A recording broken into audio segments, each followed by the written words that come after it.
estamos estudiando un tema que es bastante fuerte y que nos llega a todos de una u otra forma, que es el uso de nuestra lengua, cómo nos expresamos, cómo hablamos de los demás.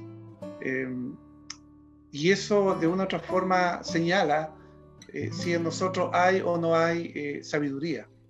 Y la sabiduría muchas veces se expresa y lo que hay en nuestro corazón y lo que rebosa del corazón, dice el gran maestro Jesús, rebosa por la boca, sale por la boca. Lo que hay en nuestro corazón, si hay amargura, si hay pena, si hay rabia, hay gozo, hay alegría, hay paz, hay amor, todo eso se manifiesta de una manera evidente a través de lo que nos expresamos, lo que hablamos. Por eso la lengua es uno de los órganos más pequeños de nuestro organismo, así como el timón en un avión o en un barco o el volante en un camión es pequeño, pero finalmente moviliza todo el barco, todo el avión, todo el camión, todo el vehículo. La lengua también puede ser de bendición, como también puede causar mucho daño. Y ya estamos en Santiago capítulo 3. Hoy día vamos a analizar solamente, como siempre, algunos versículos. Voy a partir del versículo 13 al 16, que dice: ¿Quién es sabio y entendido entre vosotros? Muestre por la buena conducta sus obras en sabia mansedumbre. Pero si tienes celos amargos y contención en vuestro corazón, no jactéis ni mintáis contra la verdad. Porque esta sabiduría no es la que desciende de lo alto, sino terrenal, animal, diabólica. Porque donde hay celos y contención, allí hay perturbación y toda obra perversa. Esta pseudo sabiduría genera muchas veces el sectarismo. No entiende la verdad del Evangelio. Está limitada a lo meramente natural. No tiene un discernimiento espiritual y no considera lo sobrenatural como parte de la realidad. Es por eso que sucumbe ante el engaño satánico, produce caos debido a los celos y las rivalidades dentro de la iglesia, y muestra que está divorciada de una fe viva y fructífera. Pero vamos ya de lleno al versículo 13. Santiago pasa de la sabiduría que se muestra en la forma de hablar a la sabiduría de nuestra forma de actuar. Y aquí Santiago está tocando directamente dos cosas importantes en la vida cristiana: lo que decimos y lo que hacemos. En el Nuevo Testamento, las palabras sabio y entendido, que utiliza aquí el apóstol Santiago en su interrogación, tienen un significado particular. Se refiere a alguien con un discernimiento espiritual y discreción, con la habilidad de ver claramente lo correcto y actuar según se espera. Alguien experto y calificado, y todo un profesional de la ética y la prudencia que debe mostrar sus obras. En otras palabras, debe dejar que se vea la buena calidad del carácter. Y en lo que decimos y en lo que hacemos son evidencias nítidas, vívidas, de nuestra buena o mala calidad de nuestro carácter. Esta sabia mansedumbre que se está formando en nosotros, que Dios va formando en nosotros un carácter que redunda en la gloria de Dios. Y cuando no actuamos así es porque estamos usando una pseudo sabiduría terrena y diabólica, a lo que humanamente podemos nosotros llamar sabiduría. En realidad es una pseudo sabiduría, porque no es la que proviene de lo alto, no es la que proviene de Dios, sino que es la que el común de la gente vive, hace. Uno de los temas claves en el libro del apóstol Santiago es la sabiduría o la vida práctica dirigida por la palabra de Dios. Y es trágico cuando a los cristianos les falta la sabiduría práctica para dirigir sus asuntos, tanto los personales como los de la iglesia. Demasiadas personas tienen la idea de que ser espiritual es sinónimo de no ser práctico.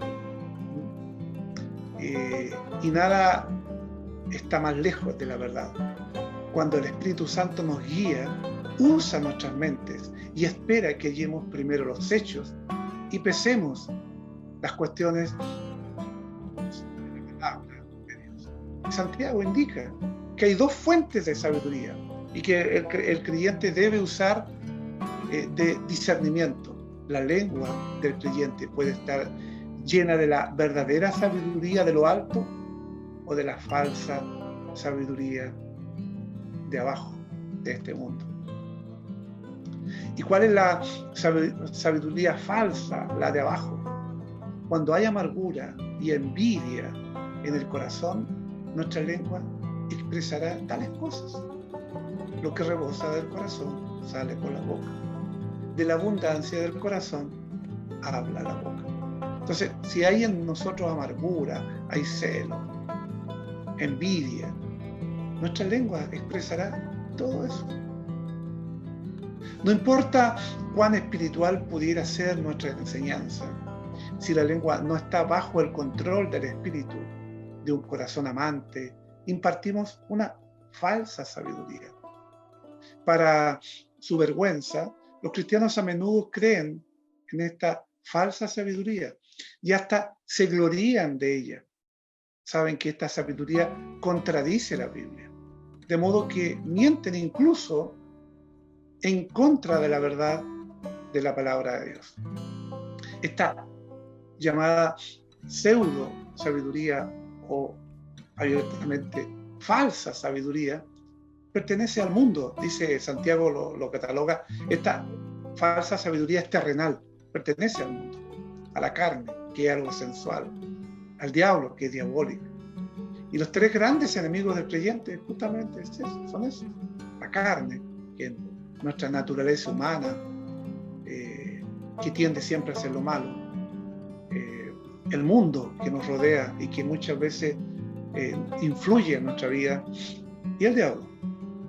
Los tres grandes enemigos del creyente, como Pablo lo grafica en Efesios capítulo 2, los primeros 3 versículos. Uno siempre puede decir cuando una iglesia o una familia sigue a la falsa sabiduría. Encontramos allí celos, divisiones, confusión. Recuerden ustedes la iglesia a los Corintios. Es una iglesia llena de esas características. En lugar de humilde dependencia en el Espíritu y la palabra, buscan en el mundo ideas y en la carne fortaleza, y al hacerlo así caen derecho en las manos del diablo. En otras palabras, son iglesias que tienen una forma, un sistema, una enseñanza que dista mucho de lo que enseña la palabra de Dios. Son ideas propias, muchas veces llevadas por la carnalidad, por su humanidad, por lo que creen, confiando más bien en el hombre, en lo que ellos pueden hacer, más que lo que Dios puede hacer. Un ejemplo claro es cuando un predicador expone la palabra. El predicador no es más que un mero instrumento, pero quien hace la obra realmente en el corazón de la persona no es el predicador tratando de convencer, sino que es Dios a través de su Espíritu Santo y su palabra que convencen a la persona de volverse a Dios y de arrepentirse de sus pecados. Pero otra cosa importante también de esta falsa sabiduría o pseudo sabiduría, como algunos lo catalogan, genera el sectarismo. Y el versículo 14 dice, estoy en Santiago capítulo 3, pero si tenéis celos amargos y contención en vuestro corazón, no jactéis, ni mintáis contra la verdad.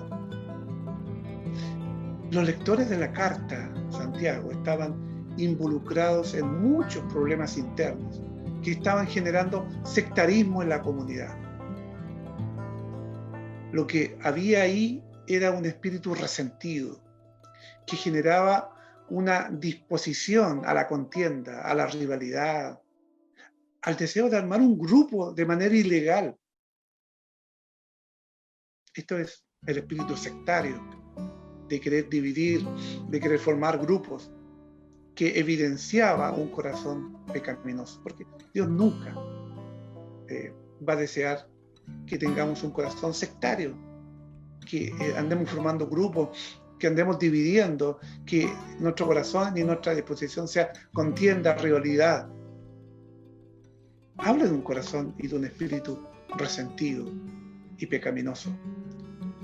De hecho, ellos creían que la estaban haciendo de oro, por un bien supuestamente mayor o alternativo, pero la orden había sido clara: no lo sigan haciendo, paren ahí mismo donde están. Y Santiago nos dice: no mintáis contra la verdad, porque podría estar involucrados en una práctica que se constituiría en una negación rotunda de los principios del Evangelio. Las sectas están fuera de la verdad. Las sectas siguen ideas y principios y doctrinas propias, pero lejos de la verdad, lejos de las Escrituras. La pseudo sabiduría o la falsa sabiduría, o terrenal, humana y diabólica, se deja llevar por un espíritu resentido que genera sectarismo y muestra que no se ha entendido la verdad del Evangelio. Entonces, esta pseudo sabiduría o esta falsa sabiduría genera en primer lugar sectarismo. En segundo lugar, olvida lo sobrenatural. El versículo 15 dice: porque esta sabiduría, refiriéndose a la falsa sabiduría o la que proviene de un corazón resentido, es la que desciende de lo alto.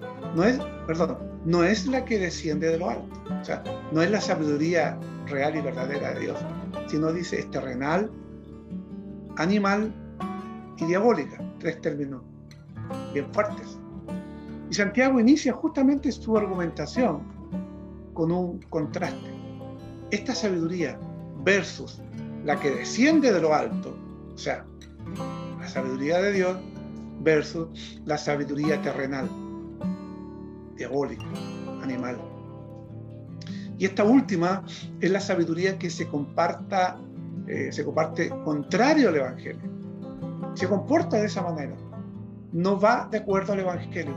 Es ligada o llevada por pensamientos humanos, por doctrinas humanas. Él le llama terrenal, animal, diabólico. Que no entiende la lógica de Dios. No logra mirar desde lo alto. No logra. Y está limitada a la tierra. Es animal porque solo está limitada a la esfera de los sentidos. Es lo que yo siento, es lo que yo percibo. Hay muchas religiones que son influenciadas por los sentimientos, por las experiencias de lo que usted sienta o no sienta. Y eso es una pseudo o falsa sabiduría, porque es, como lo describe Santiago, es animal, porque está limitada a la esfera solamente de los sentidos, a la esfera de lo natural, y no tiene discernimiento espiritual. Y no entender la lógica de Dios, y no tener discernimiento espiritual, la torna diabólica, porque el mismo Satanás, por medio de sus demonios, procura justamente inyectar discordia, orgullo, vanidad, rivalidad y herejías en el pueblo de Dios.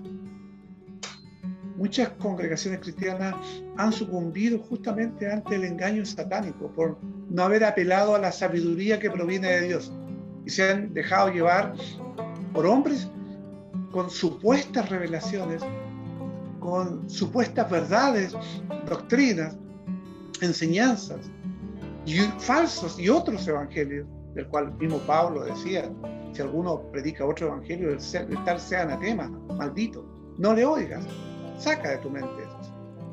Esta pseudo sabiduría no entiende la lógica de Dios y está limitada justamente a lo meramente natural, y no tiene ningún discernimiento espiritual, decíamos, y no considera lo sobrenatural como parte de la realidad, y es por eso que sucumbe ante el engaño satánico. Es atractiva,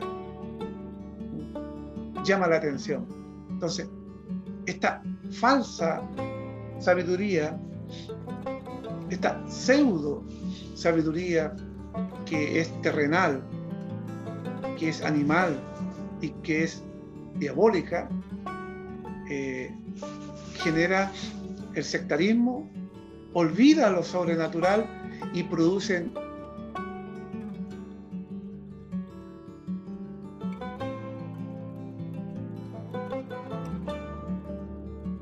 el caos. Versículo 16, perversa, cuando no se considera a Dios como parte de la solución, hay perturbación, agitación, insurrección, confusión, interrupción del sentido de la comunidad, desorden, indisciplina. Cuando no hay sabiduría de lo alto, se produce el caos. Y Santiago espera prevenir todo esto, porque sabe de los resultados de una sabiduría que no viene de Dios. Hombres y mujeres de doble ánimo, con sus lenguas incontrolables, pueden generar un ambiente anárquico, es decir, un desorden que se extiende a toda la congregación. Y encontramos iglesias donde hay anarquía, donde nadie manda, nadie ordena, nadie guía. Cada uno hace lo que quiere, en el tiempo de los reyes. Y esto ocurre cuando los creyentes, en lugar de usar los dones espirituales para edificarse, usan sus capacidades para destruirse o para autosatisfacerse. Santiago resume los desastres que produce la pseudo sabiduría en la iglesia como toda obra perversa, todo tipo de acción, sea de palabra o de hecho, que cause daño. La pseudo sabiduría produce caos debido a los celos y las rivalidades dentro de la iglesia, porque definitivamente está divorciada de una fe viva y fructífera. La sabiduría verdadera viene de lo alto, como bien lo dice Santiago en el capítulo 3, versículos 17 y 18.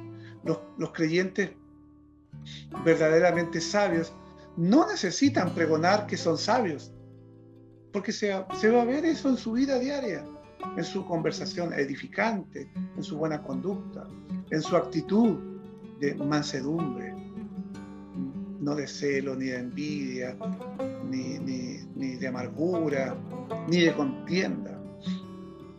El conocimiento envanece, dice Pablo a los Corintios, pero la sabiduría espiritual no nace de esta sabiduría terrenal, sino que viene de lo alto y nos hace humildes y evita que seamos arrogantes. En tanto que la falsa sabiduría, o esta pseudo sabiduría o humana, terrenal y diabólica, tiene su origen en el mundo, la carne y el diablo.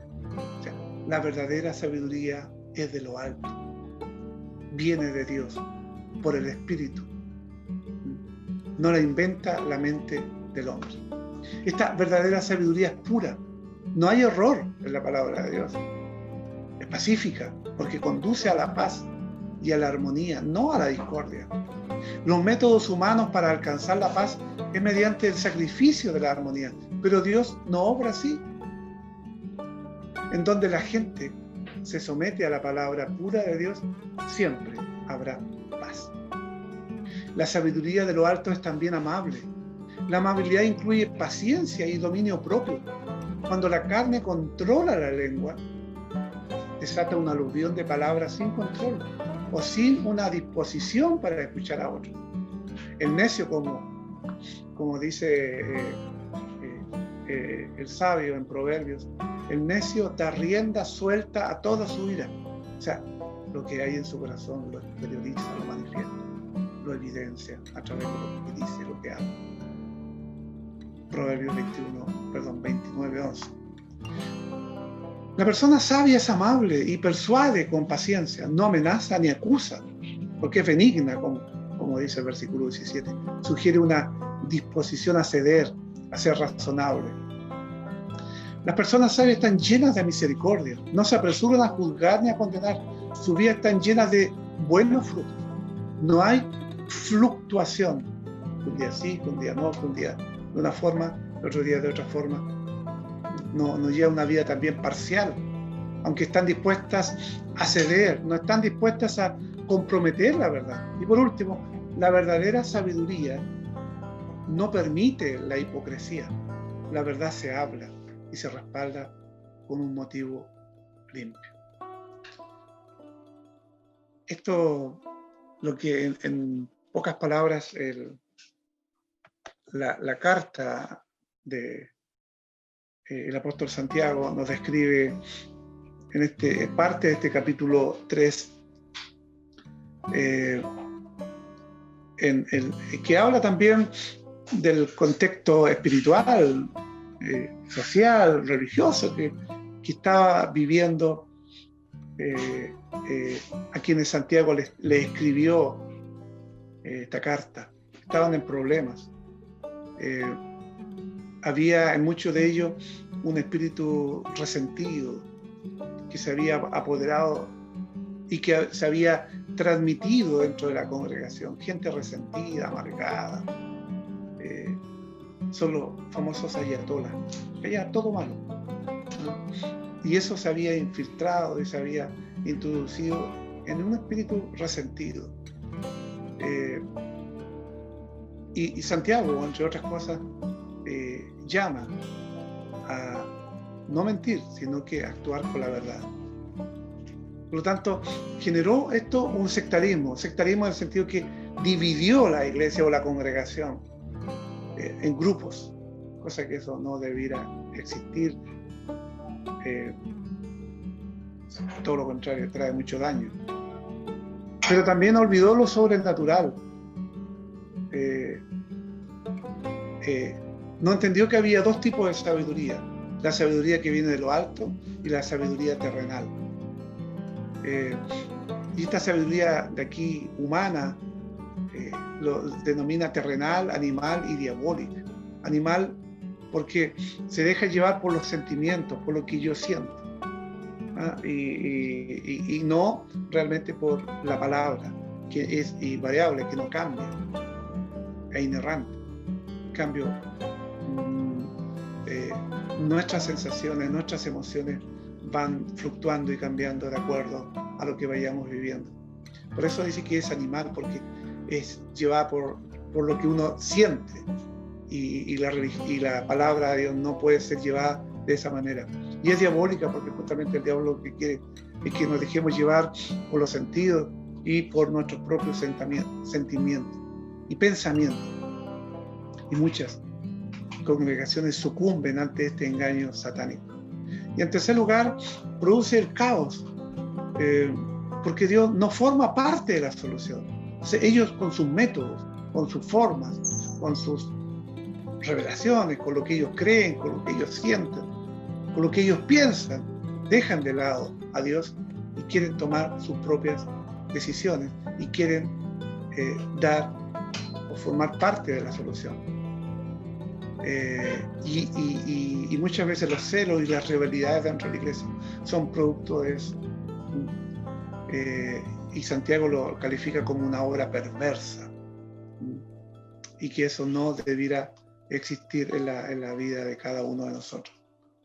La verdadera sabiduría, como él lo describe en el versículo 17, pero la verdadera sabiduría, que es de lo alto, es primeramente pura, pero después pacífica, amable, benigna, llena de misericordia y de buenos frutos, sin incertidumbre ni hipocresía, y el fruto de justicia se siembra en paz para aquellos que hacen la paz.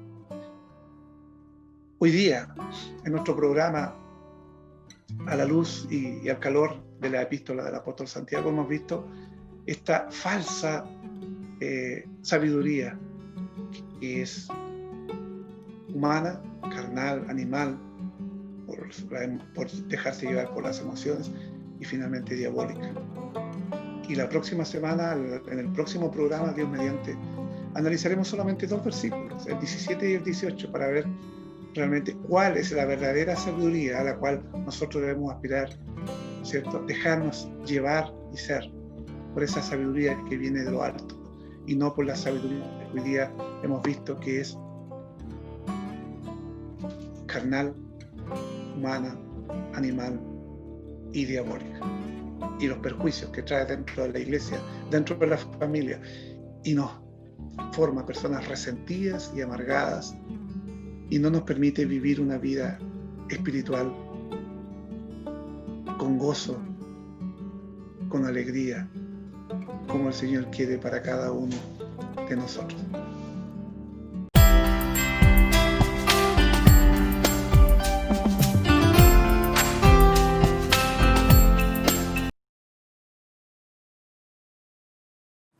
La Carta de Santiago, o por lo menos ese es su nombre en español. Si miras el griego, verás que el nombre es Jacobos, lo que traduce su nombre hebreo Jacob. Y por eso, la mayoría de las traducciones antiguas y modernas le dan el nombre de Jacobo, y así lo llamaremos en este video. Hay muchos Jacobos en el Nuevo Testamento. 2 de ellos pertenecen al círculo cercano de los 12 discípulos de Jesús, pero esta carta viene del Jacobo que fue el medio hermano del mismísimo Jesús. Conocemos la historia de este Jacobo por el libro de Hechos y por las cartas de Pablo. Después de que Pedro salió de Jerusalén para empezar nuevas iglesias, el medio hermano de Jesús, Jacobo, se levantó como un líder prominente en la iglesia madre en Jerusalén. Estaba compuesta en su mayoría de judíos mesiánicos o cristianos. Esta fue la primera comunidad cristiana de todas y sabemos que tuvo tiempos difíciles durante los 20 años que Jacobo fue su líder. Hubo una hambruna que llevó a la región a una gran pobreza. Y esos judíos mesiánicos estaban siendo perseguidos por los líderes judíos en Jerusalén.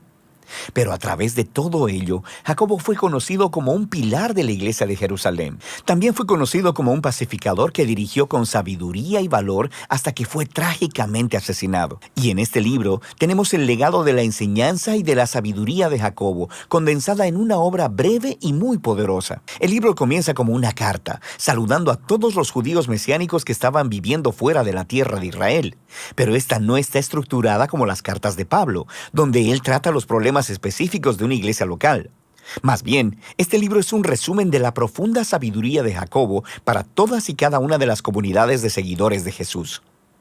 Y el objetivo de Jacobo no es enseñar nueva información teológica. Más bien, él quiere introducirse en tus asuntos y retarte sobre cómo debes vivir. La sabiduría de Jacobo ha sido fuertemente influenciada por 2 fuentes. La primera es la enseñanza de Jesús acerca de la vida en el reino de Dios, especialmente el Sermón del Monte, al que frecuentemente cita y del que se hace eco en el libro. La segunda influencia clave es la sabiduría bíblica del libro de Proverbios, especialmente los poemas en Proverbios del 1 al 9. Jacobo literalmente creció con Jesús y con el libro de Proverbios. Así que ahora su propia enseñanza suena como ellos. Está sellada con su lenguaje e imágenes. El libro consiste en discursos de sabiduría, breves y retadores, llenos de metáforas y frases cortas, fáciles de memorizar. Y en esencia, Jacobo está llamando a la comunidad mesiánica a ser verdaderamente sabios, viviendo de acuerdo al resumen que Jesús hizo de la Torá. Amar a Dios y amar al prójimo como a ti mismo. El cuerpo del libro se encuentra en los capítulos del 2 al 5, que consisten en 2 enseñanzas breves que llaman al pueblo de Dios a una devoción completa al camino de Jesús. Y, todos juntos, no desarrollan de manera lineal una sola idea principal. Cada enseñanza es independiente y concluye con una frase corta muy pegajosa. Pero todas estas enseñanzas están conectadas a través de palabras y temas claves que se repiten. Es realmente genial. Al inicio del cuerpo del libro hay 2 enseñanzas. Primero, sobre el favoritismo y luego sobre el amor. Jacobo expone cómo tendemos a mostrar favor a las personas que pueden beneficiarnos, mientras que ignoramos a aquellas que no pueden hacerlo, usualmente porque son necesitados. Jacobo dice que esto es lo opuesto al amor, como Jesús lo definió. Él continúa mostrando cómo luce la fe y cómo no luce la fe. Si alguien dice que tiene fe en Dios, pero ignora a las personas que son necesitadas o pobres, la fe de esta persona está muerta, dice él. Sus acciones traicionan lo que ellos dicen que creen, y la fe genuina siempre produce obediencia a las enseñanzas de Jesús. Ahora, a lo largo del libro, encontramos 3 lugares diferentes donde Jacobo desarrolla las enseñanzas de Jesús acerca de nuestras palabras, de manera que con la misma boca desatamos dolor sobre las personas, y luego vamos a ofrecer alabanzas a Dios. ¡Qué horrible! Y también juzgamos a las personas y luego hablamos mal de ellas a sus espaldas.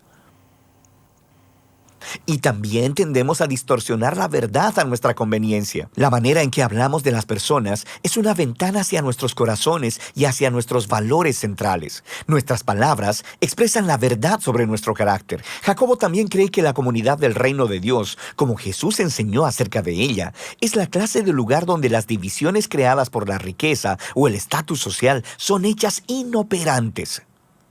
Así que él advierte primero sobre la arrogancia que la riqueza puede crear en personas que creen que estarán en este mundo para siempre. Él dice, no, un día tus riquezas se pudrirán, así como tú. El pueblo de Dios debe vivir con paciencia y con la esperanza de que el regreso de Jesús pondrá todas las cosas en su lugar. Y esto debe inspirar a una vida de oración llena de fe. Esta parte del libro, todas estas enseñanzas, son tan poderosas y hay muchas más de las que tenemos tiempo de mencionar en este video. Pero, en serio, léelas todas y lentamente. Ahora, frente a estas dos enseñanzas de sabiduría, tenemos el capítulo introductorio. Es una fuente de sabiduría y frases cortas, y están diseñadas para resumir las ideas principales de todo el libro. Este capítulo, de hecho, te introduce a todos los temas y palabras claves con los que te encontrarás en los capítulos del 2 al 5. Jacobo inicia diciendo que conoce por experiencia que la vida es dura. Después de todo, él fue martirizado, no mucho después de haber escrito esta carta. Pero él cree que las pruebas y dificultades de la vida son en realidad regalos paradójicos que pueden producir perseverancia y moldear nuestro carácter. Dios puede hacer obras asombrosas dentro de nosotros en medio de nuestro sufrimiento y ayudarnos a hacernos perfectos y completos. Esa palabra, perfectos, es realmente importante para Jacobo. Él la repite 7 veces en el libro. En el hebreo y griego bíblicos, esta palabra se refiere a la plenitud. Significa vivir una vida completamente íntegra, donde tus acciones siempre son consistentes con los valores y creencias que has recibido de Jesús. Jacobo sabe que la mayoría de nosotros vivimos como personas fracturadas, con grandes inconsistencias en nuestro carácter. Todos estamos más afectados de lo que quisiéramos admitir. Sin embargo, Dios está en una misión para restaurar a las personas fracturadas, para hacerlas completas. Y eso comienza con la sabiduría, la habilidad para ver mis dificultades a través de una nueva perspectiva. Dios dará generosamente esta clase de sabiduría a las personas que se la pidan con fe, sin dudar del carácter de Dios. Y cuando nos damos cuenta de nuestra condición humilde y frágil delante de Dios, somos obligados a elegir entre la ansiedad o la confianza. Y la verdadera sabiduría significa decidir creer que Dios es bueno a pesar de mis circunstancias. Así que, si es la pobreza lo que te lleva a tener tiempos difíciles en tu vida, Jacobo dice, intenta verla como un regalo que te obliga a confiar solo en Dios. Además, la riqueza es pasajera, todo pasará, como la hierba en el calor del verano. Y así, cuando tengas tiempos difíciles, no acuses a Dios. Más bien, deja que tus circunstancias te enseñen lo que Jesús enseñó acerca del carácter de Dios, que el Padre es generoso, que Él está ahí para encontrarse con nosotros en medio de nuestro dolor y que Él es digno de confianza. Y es este Dios quien a través de Jesús nos ha dado un nuevo nacimiento para hacernos una nueva clase de humanos que pueden enfrentar sus sufrimientos con una completa confianza en el Padre, como lo hizo Jesús. Y esta nueva humanidad es algo que descubrimos no solo cuando escuchamos la palabra de Dios, sino cuando hacemos lo que ella dice que hagamos. Jacobo llama aquí a la palabra de Dios la perfecta Torá de libertad. Él se refiere aquí al más grande mandamiento de la Torá, que fue pasado a nosotros a través de Jesús, que Él nos libertó para amar a Dios y a nuestro prójimo. Y Jacobo muestra de manera práctica cómo luce esa clase de amor. Significa hablar a otros de manera bondadosa y amorosa. Significa servir a los pobres y significa vivir en completa devoción exclusiva a Dios. Ahora puedes ver cómo este capítulo inicial contiene todas las palabras e ideas claves que se exploran con mayor profundidad en las 2 enseñanzas de los capítulos del 2 al 5. Jacobo se empapó de la sabiduría de Jesús y de los proverbios, y en este libro nos ha dado un gran regalo de su propia sabiduría. Este es un golpe en el estómago, hermosamente diseñado para aquellos que quieren seguir a Jesús, y de eso se trata el libro de Santiago, o Jacobo.